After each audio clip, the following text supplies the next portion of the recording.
nature. You look away from God. You look away from the divine. You look away from the truth.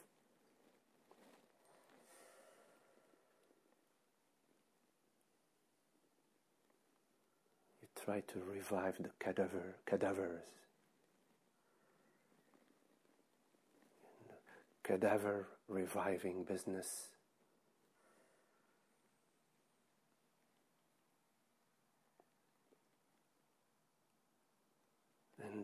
And yet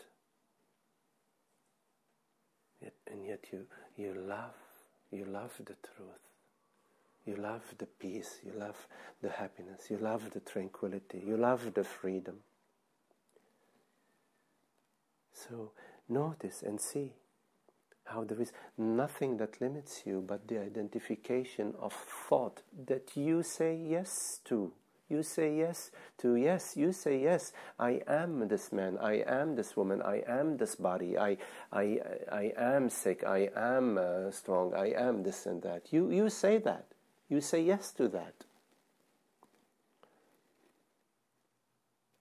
While you could just perceive this passing thought and notice an old pattern that is on its way out.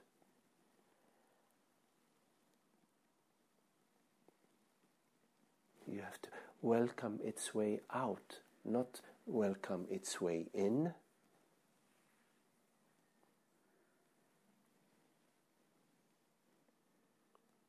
You welcome its way out by adopting your position as the awareness, the presence that hears these words. Effortlessly you hear these words. Effortlessly you perceive a thought and experience a sensation, a memory arising and dissolving. There is no effort in that. Just to notice, just in noticing. In noticing. How can you notice the ocean if you're standing on the shore of the ocean and you have your back to it, looking at the dunes and saying, gee, where is the ocean? Just turn around. Right here. Notice. These very words are dissolving, appearing and dissolving in your imagination. They're being created, experienced, and dissolving. And the consciousness that creates them. You think that this body-mind called Magdi is creating these words?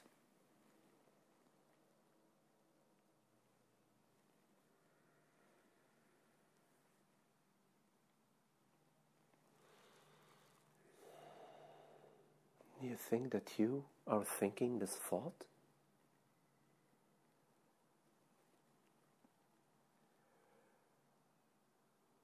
You cannot think a thought. You couldn't. Very simply, because there is no you. It's pure consciousness, presence, beingness. There is no limited self, no separate self. It is thought that perceives a separate self, that perceives an external world, that perceives a doer, a thinker, thought that says, I am thinking about New York City. But thought can't realize, doesn't realize that it is perceived. There is an awareness of the thought, otherwise I could not even speak it. I could not even say, I am thinking of New York City. For me to say, I am thinking of New York City, this thought must be perceived by me. When I say, I perceive the tree in the yard, this tree is perceived by me. The tree does not know that it is perceived. The thought does not know that it is perceived. So it says, I am thinking.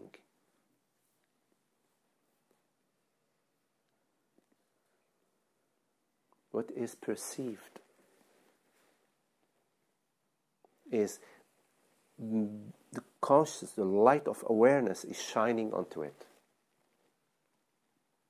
And it is through the light of awareness that is shining that a tree is perceived, that a thought is perceived, that these words are heard through the shining light of awareness that you are right here, right now, that these words are being heard. It is not through any other physical way or physical mysterious way. No, there are no equations out in space that scientists are going to find in the year 2500 and tell you, hey, we got it. It is Andromedas or whatever planet. If you mix it with this and that, you will hear these words. It's not like that. You, right here, right now, the presence of awareness, are hearing these words. It's full and complete in itself.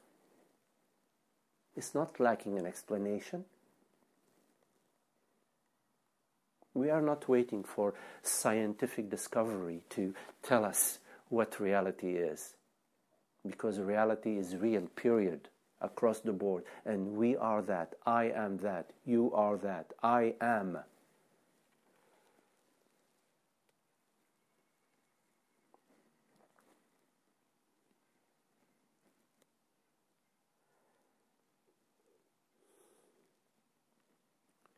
That as you move around and you hold on to the corpse and keep dragging it and dragging it every step, the corpse of me, my story, my life, my family, my sister, my cousin, my job, my boss, my house, my future, the I as this body-mind is the corpse. I as the body-mind is the corpse that you keep dragging with you every day. You come to the satsang and you drag this corpse and you sit it next to you. No. No. No corpses.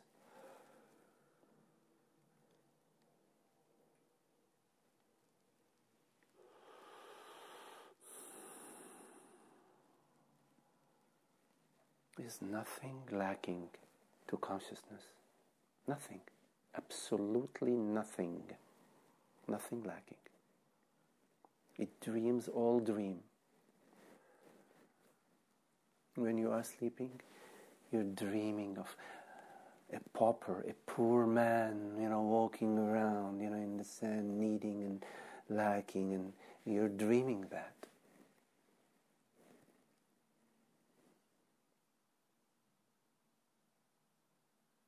There is nothing lacking from the Absolute, from the point of view of consciousness that you are. The only true point of view, the only true understanding.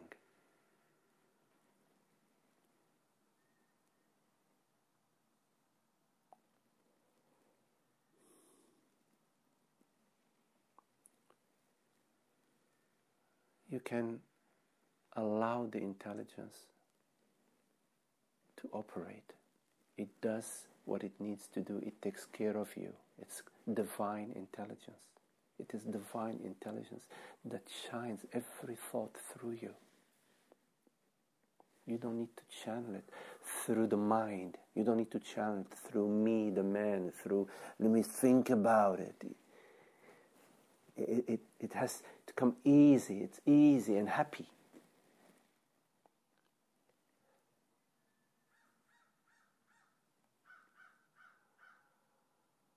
Water flows the easy path. It follows the easy path down to the ocean. Like that. It's the intelligence. There's an intelligence in the way the dream is set up. So you can trust it. I mean, you trusted it when you came out from your mother's womb.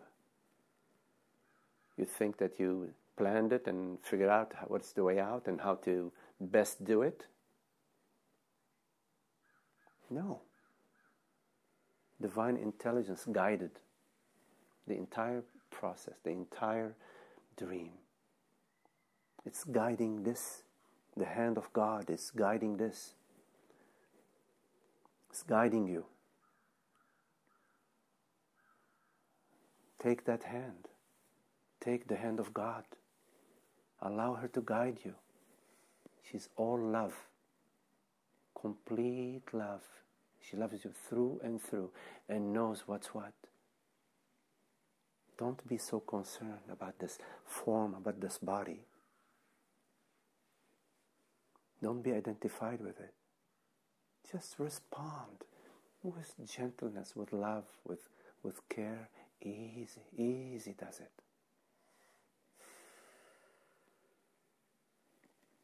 And you will see how happy the flow is. You come to the happiness. You come to the peace. The peace and happiness. They are so lovely, so sweet. That's the ground that connects us all. It's the love and the happiness and the stillness and the bliss is what connects this dream. It's not the I thought, the me thought, and her thought, and this other guy's thought, and this thought, and that's not what connects us. It's consciousness that connects us. The hand of God.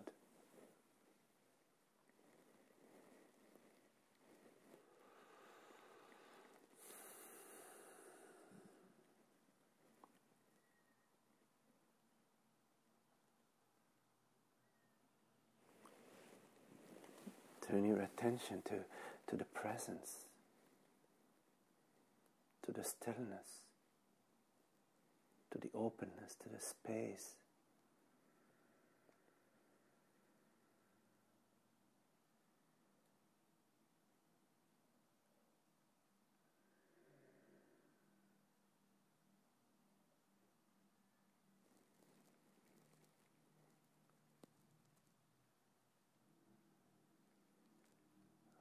If the I thought arises,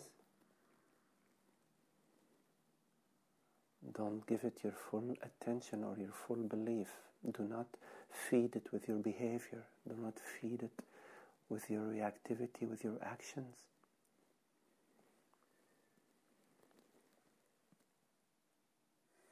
Be still. Allow it to dissolve in the stillness of your presence.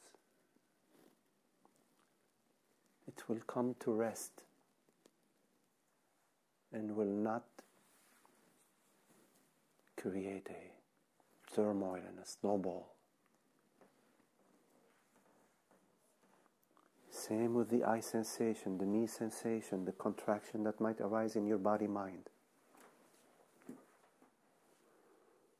Do not be proud.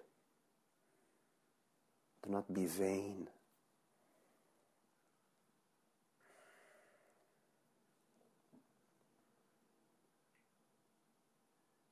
Everything that's happening to you is given to you. It's flowing through you. It is testing you.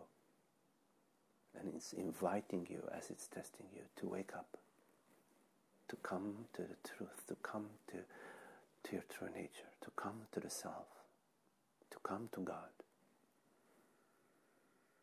Don't hold on to the form, don't hold on to the object or to the experience or to the situation. That's where the me resides. That's where the I, the me, the isolation, the separation resides. Happiness that is connected to a form, that is connected to an object, that's not happiness. That's just a small spark. Here and gone.